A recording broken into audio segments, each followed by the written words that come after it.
an observation I think which really needs to be internalized by the group. Thank you very much. Let me take a question over there, please.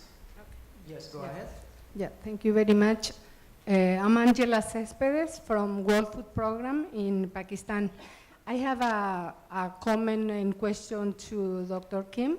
I think you gave us very important information regarding the use of animal source foods, especially milk or dairy protein, no? And we know, and you reconfirmed today that there is the evidence for linear growth is strong, no, on the dairy products, the dairy protein. But one question will be, is there enough available data for other animal source foods such as egg or meat or fish, same as it's already for dairy products? And another question regarding you said also that it's very important that we avoid the high consumption of protein intake, especially of dairy products, because of the negative impact on obesity and also in anemia. My question will be, the impact on anemia is because of the interference that the calcium does on the absorption of the iron, or what is the reason for that? Thank you. Third and final for this first round, please go ahead. My name is Inga Jordan from the University of Gießen. My question is related to the role of milk feeds and the recommendation of minimum acceptable diet for non-breastfed children.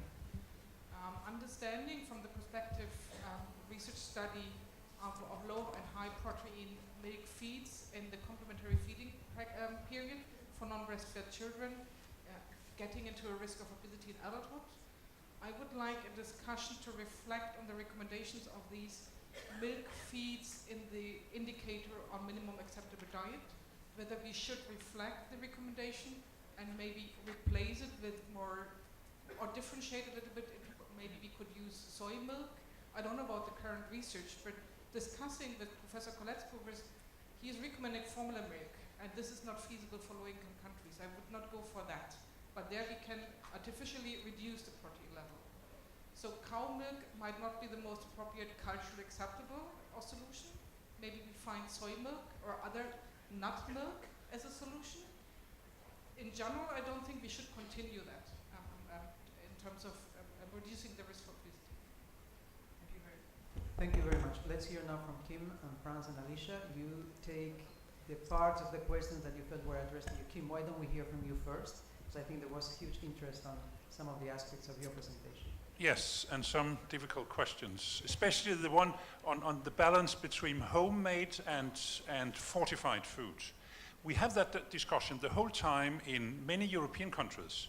And as you could see from the presentation here, there are huge differences between the culture and different. I talked about texture and different tasters. And like in Denmark, we say that it's important that you make some of the foods yourself.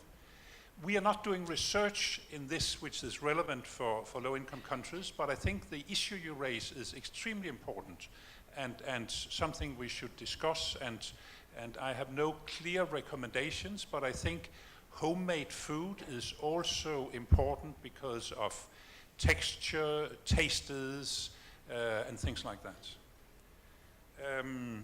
There was one specific one on dairy, animal products and dairy. Dairy has a specific effect on linear growth. Other animal foods will provide growth nutrients like zinc, zinc especially, potassium, and will also improve it. But it seems like dairy has a specific effect on improving IGF-1 levels. And I think it's because milk is made to make animals and small children grow. So there is something very specific. So the evidence that other kinds of animal foods has a very specific effects on linear growth is not very strong. And I just wanted to comment on soy. I'm worried about soy milk. It can be used if it's very refined and thereby expensive in infant formula, but if it's crude, there are many antinutrients and it have negative effects. And you are not even allowed to call it soy milk. It's soy drink, and we are very much recommending against it because it's nutritional, not optimal. Milk and anemia. Yes, I think it also decreases absorption of iron from other foods. So the positive and negative effects on the inhibitors and enhancers of iron absorption has a lot to do with the context of a meal. So if you have like sour, low pH, you have a better absorption, and many antinutrients will not. But again, there's hardly any iron in milk. I hope we can discuss more later on. Just to say thank you very much to the gentleman from GAIN for sharing what you found in Indonesia. I think one of the challenges with this data is that it's quantitative, and so it tells us trends, but we don't really know the why at this point still. And you're absolutely right. I think it's very nuanced, and it's not just simply that you can say that it's because of marketing or it's because of mothers working outside the home or X or Y. It's really a very nuanced topic. There are plans within HKI to delve further into this and through a qualitative mechanism to get some of this further information.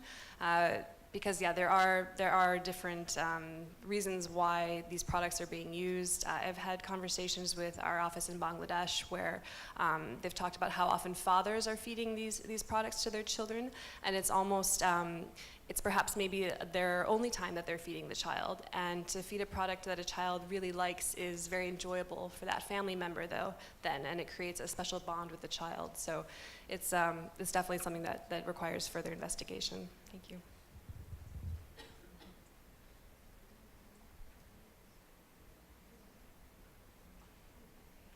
Okay, I think chair is quite generous, so 2 more questions.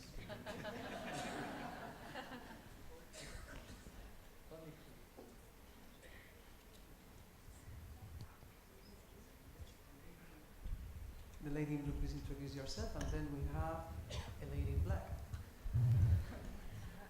Safina from UNICEF Tajikistan, and I have question to Professor Kim. Just to go further to the topic about milk and iron.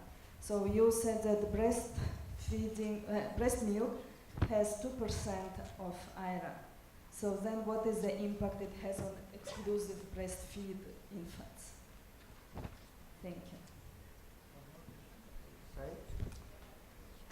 Yes, madam. Can we have a question from you?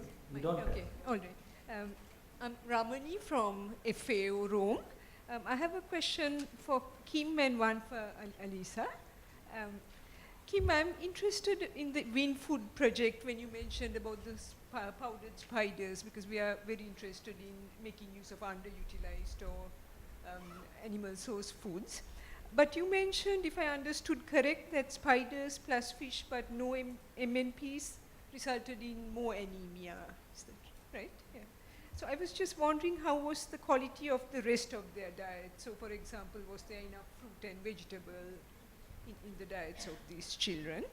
And the other question for you is, I think it's interesting the fact that snack foods are so popular.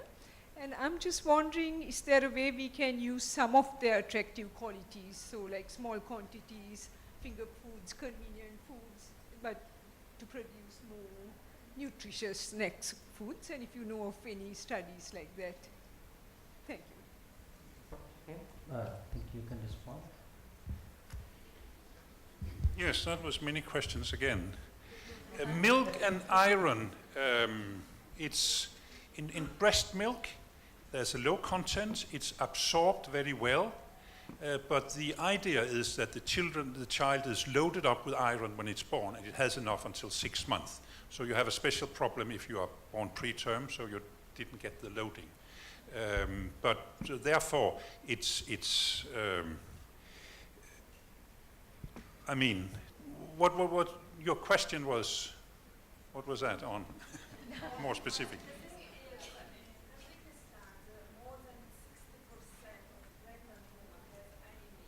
Yes. So there might be a So the child, when they're born, I Will don't think that. insufficient stores. Yes. Yes. And then we are promoting so hard exclusive breastfeeding, and I am for all it. I just find out today that breast milk actually has 2% of iron. So my question is there any research, what is the level of anemia then in exclusive breastfeed infants, or what to do if in the countries where anemia very high, the anemia level is very high among pregnant Do you have women? any policy on that? Yeah, I see that it is a problem, but I have not been doing research. And are there any policy implications of? Well, yeah, just to say, it is a big issue. We know that there are infants under 6 months that are anemic, and in this case, we need to have supplementation in those children with iron drops. But we often don't know until they are screened. It's not something that we don't do survey on anemia in the under 6 months old. So unless this is a specific project, It is an issue. I think it's an area that we know little about anemia in under 6 months in general in the general population. I wanted also to comment on iron in cow's milk, that very high amounts will give you anemia, but that's also